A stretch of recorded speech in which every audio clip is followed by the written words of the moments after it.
आमची ठाम मागणी आहे की तमाम गिरणी कामगारांना धारावीमध्ये कुर्ला मदर डेअरी आहे या इथे त्यांना हक्काची घरं द्या आणि अदानीचे टॉवर हे शेलू आणि वांगडीला बांधा तिकडे शेलू आणि वांगडीला अदानीला जाऊ द्या. देवनार डम्पिंग ग्राउंड वरती अदानीचे टॉवर होऊ द्या. पण माझ्या हक्काच्या मुंबईकरांची जी मुंबई आहे त्या मुंबईकराला आणि गिरणी कामगाराला धारावीमध्ये केवळ गिरणी कामगारालाच नव्हे तर आमचे पोलीस कर्मचारी आहेत.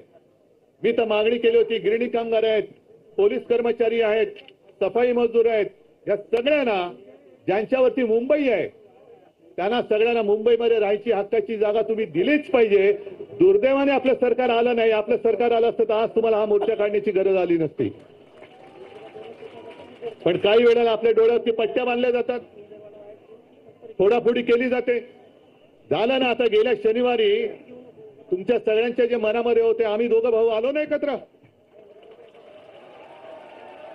कशासाठी आलो? आम्ही पण आमच्या राजकीय पोळ्या भाजत बसलो असतो. मरू दे ना. नाही, प्रबोधनकारांचा नातू, दोघंही आम्ही प्रबोधनकारांचे नातू. मी शिवसेना प्रमुखांचा पुत्र, राज माझ्या काकांचा म्हणजे श्रीकांत ठाकरेंचा पुत्र. हे तिघे म्हणजे दोन भाऊ त्यावेळेला आणि माझे आजोबा ज्या संयुक्त महाराष्ट्राच्या लढ्यामध्ये होते आणि आमच्या डोळ्या देखत जर संयुक्त महाराष्ट्र म्हणजे मुंबई तोडली जात असेल, चिरडली जात असेल, मराठी माणूस भरडला जात असेल तर आम्ही काय नतद्रष्टासारखे भांडत बसू? आम्ही मिटवून टाकली भांडणं आणि आता उभे राहिलोय.